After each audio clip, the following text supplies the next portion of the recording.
Assalamualaikum warahmatullahi wabarakatuh, sahabat multimedia SMKN 1 Musirawas Utara. Ini adalah suasana belajar di kelas 12 RPL 2. Guru pengampu Bapak Puji Wahyudi, mata pelajaran PAI. Video ini diambil pada tahun 2022, tepatnya tanggal 31 Januari. Ini adalah suasana belajar untuk kelompok yang ke-1. Hai, siapa namanya, Nak? Siapa namanya, Nak? Dinda Misrawati. Siapa? Dinda Misrawati. Dinda Misrawati. Ini adalah kelompok ke-1. Yang ini siapa namanya, Nak? Misrawati. Misrawati. Siapa namanya, Nak? Siapa? Amira. Siapa namanya, Nak? Fani Jelira Anugrah. Fani Jelira. Ini siapa namanya? Elsa, Pak. Elsa. Ini adalah kelompok ke-1. Kemudian kita akan pindah ke kelompok yang kedua. Hai, siapa namanya, Nak? Marlinda. Marlinda. Kamu siapa namanya? Talia. Talia. Sampingnya Martalia? Siapa? Nadia. Nadia. Hai. Mahesa. Sampingnya Mahesa siapa, Nak? Herlina. Jangan pakai suara hati, nggak kedengeran. Siapa namanya? Herlina. Hai. Krishna. Ini adalah kelompok yang kedua yang nantinya akan Pak acak siapakah yang akan maju untuk mempresentasikan ke depan. Kita akan pindah ke kelompok yang ketiga. Kelompok 4. Kelompok 4. Hai, siapa namanya, Nak? Rika Santika. Rika Santika. Sartika. Sebelahnya Rika siapa? Rini Amrisha. Rini Aprisa. Siapa namanya? Siapa? Sartipa. Sartipa. Siapa namanya, Nak? Rodia. Rodia. Eka Nabila. Eka Nabila. Septi. Septi. Rizky. Jar. Tiara. Ini adalah kelompok yang keempat. Paling bagus. Oke, dilanjut. Kita akan siapa namanya, Nak? Randy. Sampingnya Randy siapa? Novi. Sampingnya Novi? Pipit. Sampingnya Pipit? Ranti. Sampingnya Ranti. Siapa namanya, Nak?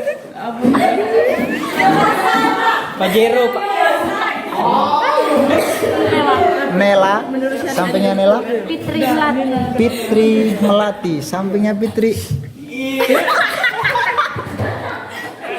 Siapa Fitri? Bunda. Sana. Siapa namanya? Nur Hasanah. Nur Hasana. Oke, ini adalah wajah-wajah dari kelompok ketiga. Kelompok yang ceria, enjoy, Dan enjoy, Pak. Randy, ketua kelompoknya. Kelompok yang terakhir, siapa namanya, Nak? Yoka. Sampingnya Yoka siapa? Windy Aulia. Windy Aulia. Sampingnya Windy. Willy Marsha. Willy Marsa. Sampingnya Yulia. Dari mana? Wiwi, Pak. Wiwi. Ini adalah wajah-wajah kelompok yang ke-5. Selamat nanti mungkin akan Pak acak, mungkin atau giliran kelompok kamu atau kelompok yang lain. Pak nggak tahu. Pokoknya nanti Pak panggil atau Pak guncang siapa yang dapat giliran berarti yang maju.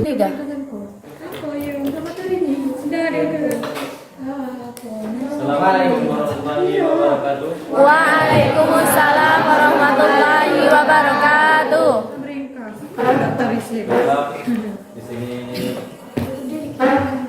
kami akan mempresentasikan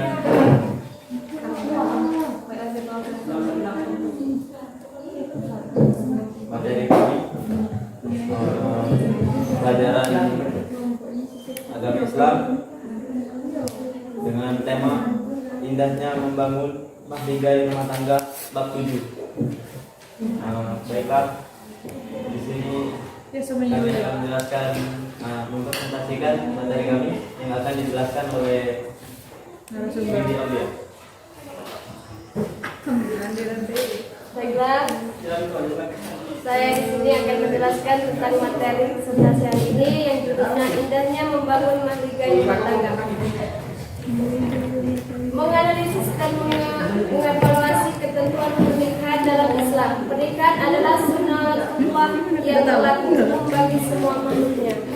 Prinsip-prinsip pernikahan dalam Islam. Pengertian pernikahan, tujuan pernikahan, hukum pernikahan. Dalam hukum pernikahan ada beberapa bagian, yaitu wajib, sunnah, mubah, haram, dan makruh. 4. Mahram, orang yang tidak boleh dinikahi. Di dalam mahram terdapat berapa macam: mahram mu'abbad dan gair mu'abbad. 5. Rukun dan syarat pernikahan. Di dalam rukun dan syarat pernikahan ada beberapa bagian: calon suami dan syarat-syarat, contoh calon istri dan syarat-syarat, wali, 2 orang saksi, syika, ijab kabul. 6. Pernikahan yang tidak sah. Di dalam pernikahan tidak sah ada beberapa bagian, yaitu pernikahan mut'ah, pernikahan hal, pernikahan muhalil, pernikahan orang yang ihram, pernikahan dalam masa iddah, pernikahan tanpa wali, dan pernikahan dengan wanita kafir. Dan menikahi mahram. Pernikahan menurut Undang-Undang Perkawinan Indonesia. Di dalam pernikahan menurut undang-undang itu tertulis di negara atau pernikahan tertulis di pemerintahan negara. Hak dan kewajiban suami istri, kewajiban bersama suami istri, kewajiban suami terhadap istri, kewajiban istri terhadap suami. Hikmah pernikahan. Baiklah, itulah presentasi kami hari ini. Penjelasan dari saya. Saya kembali ke moderator. Baiklah, itulah penjelasan materi dari kelompok kami. Jika ada yang ingin menyangga atau menambahkan, kami silakan. Iya, Pak. Baiklah.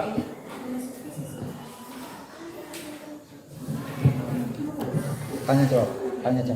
Baiklah, sesi pertanyaan kami buka. Kami silakan bagi teman-teman yang ingin menanyakan satu kelompok satu pertanyaan.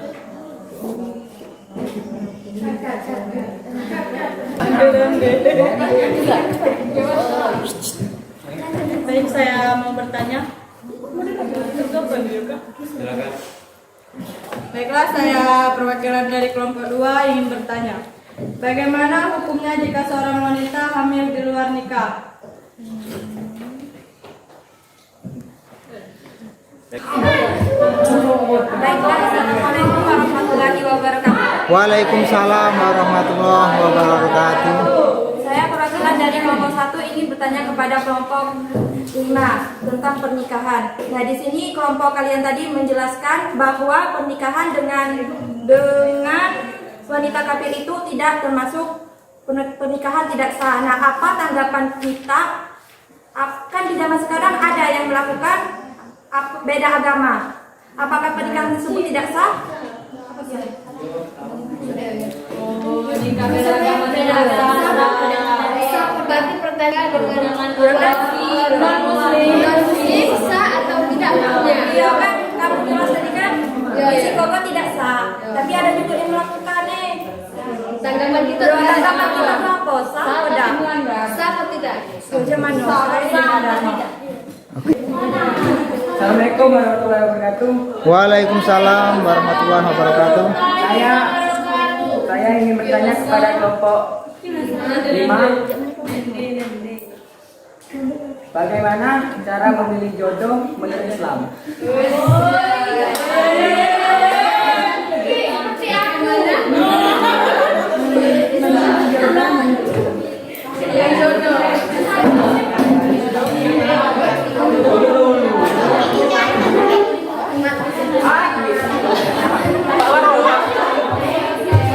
Baiklah, assalamualaikum warahmatullahi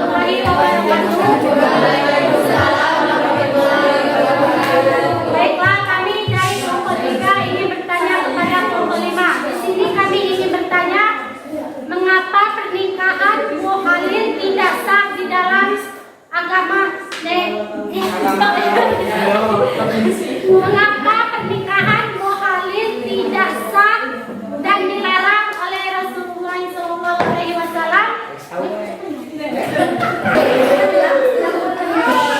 Assalamualaikum warahmatullahi wabarakatuh. Waalaikumsalam warahmatullahi wabarakatuh. Baiklah, di sini kami dari kelompok 3 ingin bertanya kepada kelompok 5. Di sini kami akan bertanya, mengapa pernikahan muhalil tidak sah di dalam agama Islam? 3.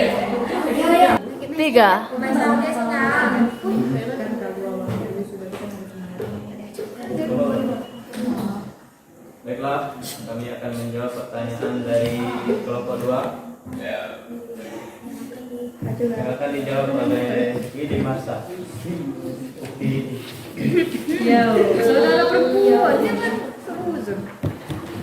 Baiklah, di sini saya akan menjawab pertanyaan dari kelompok 2. Pertanyaannya, bagaimana hukum wanita hamil di luar nikah? Menurut saya, wanita muslim hamil di luar nikah tanpa ikatan sah haram karena zina. Dalam Al-Qur'an surah Al-Isra ayat 23, Allah Subhanahu wa taala bersabda yang artinya, janganlah engkau mendekati zina. Berfirman, janganlah engkau mendekati zina karena zina perbuatan yang keji. Demikian. Assalamualaikum Warahmatullahi wabarakatuh. Oke, awal.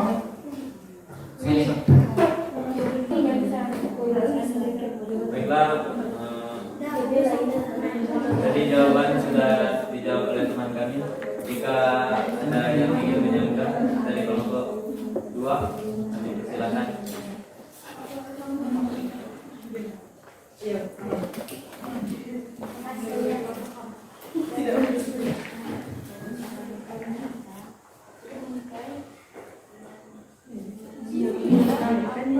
Kelompok 2 menerima apa enggak?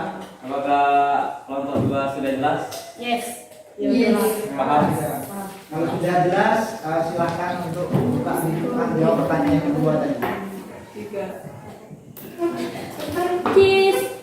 Baiklah, kami akan menjawab pertanyaan dari kelompok 1 yang akan dijawab oleh Yulia. Baiklah, saya akan menjawab pertanyaan dari kelompok 1. Di dalam Islam dikatakan tidak sah menikahi wanita kafir, tapi walaupun begitu tetap ada yang menikahi dengan wanita kafir. Bagaimana menurut tanggapan kita? Menurut saya sah apabila salah satu dari mereka masuk bahasa Indonesia Pak, masuk ke dalam agama Islam. Salah satunya ada yang mengalah dan salah satunya ada yang masuk Kristen. Misalkan Islam dan Kristen kan. Nah, salah satunya itu harus ada yang mengalah. Misalnya Islam masuk Kristen ataupun yang Kristen masuk Islam. Kurang lebih intinya sah kalau nyelam sama-sama agama. Tapi kalau belum masih agama Islam dan Kristen tidak sah walaupun dia nikah. Jadi ubah jadi sah. Misalnya satu agama. Misalnya masih beda agama tidak sah.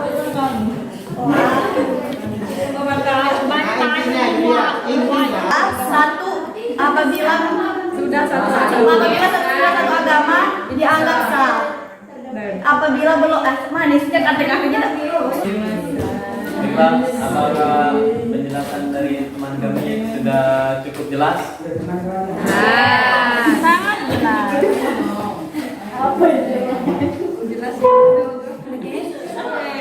Baiklah, kami akan menjawab pertanyaan dari kelompok 3, kelompok 4 yang akan dijawab oleh Widi Aulia.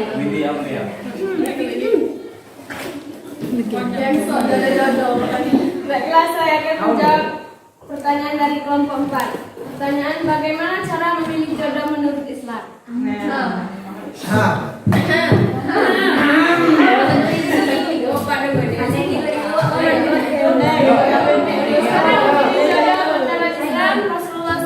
Rasulullah SAW bersabda. Dari Abu Hurairah RA dan Nabi Muhammad SAW, beliau bersabda, memilih jodoh apa?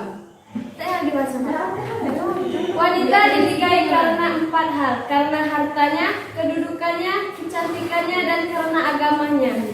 Nikahilah wanita karena agamanya, kalau tidak kamu akan celaka. Jadi menikah karena 4 hal tersebut, yaitu hartanya. Berarti kalau nak nikah itu pandang materinya juga. Iya. Berarti bagaimana kalau cinta itu cukup tidak membutuhkan memenuhi kebutuhan kita tuh. Maka cinta. Maka cinta jadinya ambil. Berarti kalau nak milih itu dari engkayo. Betul.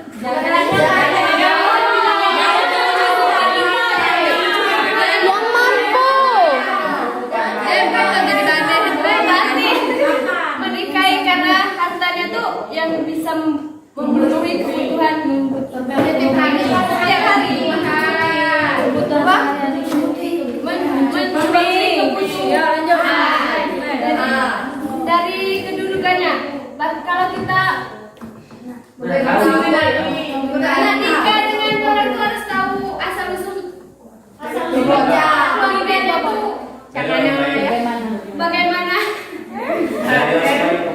bagaimana keturunannya, apa orang baik atau dari keturunannya ya sampai yaitu dari kecantikan. Dari kecantikan tuh tidak dipandang dari kecantikan wajah saja ya. Kecantikan dari hati. Jangan cuma memandang cuma kecantikan wajah terus dinikahi. Belum tentu hatinya cantik.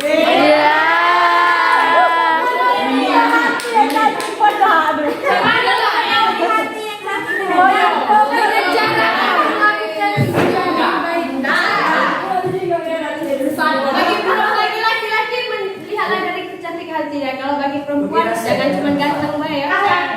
Dia Kalian sadar juga. Sadar juga. Terus yang terakhir karena agamanya. Agama tuh perlu. Bisa tidak dia menuntun kita ke jalan yang baik atau ke jalannya benar. Jangan malah kita jadi dengan itu dibawa sesat. Nah, ayo tuh sesat tuh malah maksudnya jauh dari Allah. Jangan.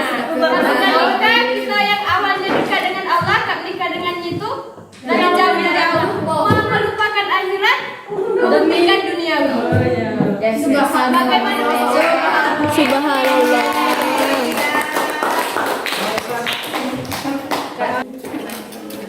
Tadi kan Bindi tadi kan membaca menyampaikan ada 4 hal wanita dinikahi deh. Nah, saya tadi kan mendengar tentang kedudukannya, tentang saya kan ditanya keluarga baik apa enggak. Nah, bagaimana tanggapan kalian kalau keluarga baik, keluarga jahat, keluarga jahat, kurang baik berkata itu kan. Nah, tapi yang nak dinikahkan kita kok baik. Nah, bagaimana tanggapan yang seperti ini? Bagaimana? Kan jodoh. Langsung aku Pak. Kan dulu. Kan bukan inti dari. Tiga. Oh, baiklah saya akan menjawab sanggahan dari kelompok 4. Sanggahannya itu bagaimana pendapat kita apabila ingin menikah dengan orang yang baik tapi keluarganya jahat, tidak baik atau jahat. Kalau menurut saya selagi tidak merugikan kita. Kan selagi di juga loh tunangan. Tidak mau kita. Gimana ya kan orang tuanya orang baik, tapi anaknya baik. Pendapat saya sih bagaimana cara kita itu bisa merubah orang tua yang jahat jadi baik supaya lebih baik lagi.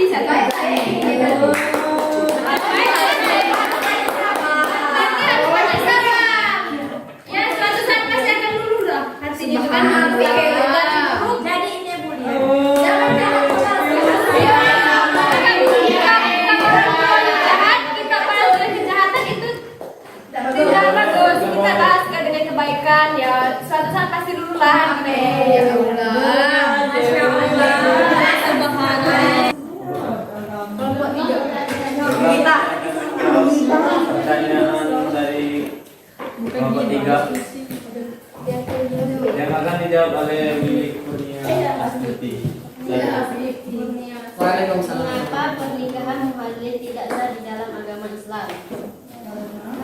Karena seorang wanita itu sudah ditalak 3 kali oleh suaminya yang tak diharapkan untuk hidup kepada suaminya dinikahi laki-laki lain dengan tujuan menghalalkan dinikahi oleh mantan suaminya.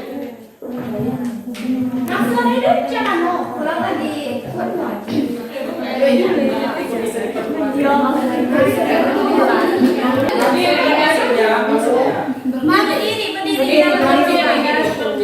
Maksudnya itu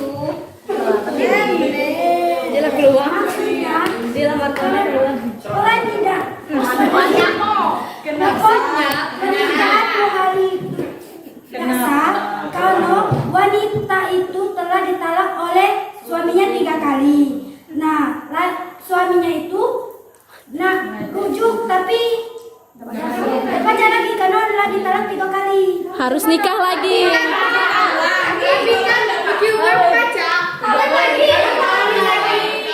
apa harusnya bahagia tapi kan tapi banyak yang letak. tapi kan Pak boleh tapi harus nikah dengan uang lain dulu kan apa rujuk dengan yang baru Jadi macam pertanyaan kan mengapa pernikahan muhalil tidak sah di dalam agama Islam ya? Karena kalau suami telah menolak istrinya 3 kali ingin rujuk tapi istrinya belum dinikahi orang lain itu tidak sah. Tapi kalau wanitanya sudah dinikahi orang lain ingin rujuk ke suaminya itu sah. Intinya tuh Dicerai dulu. bercerai dulu. Intinya kan cerai kan itu kan cerai. Lagi talak 3 kan oleh suaminya tuh. Tapi suami ngajak balikan lagi tapi wanita tuh belum nikah lagi dengan orang lain itu tidak sah. Tapi apabila wanita itu telah dinikahi orang lain cerai dulu dengan lakinya yang baru. Yang kedua Berapa sudah selesai?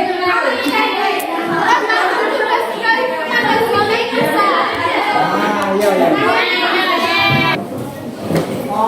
Baiklah, nanti kita kami jelaskan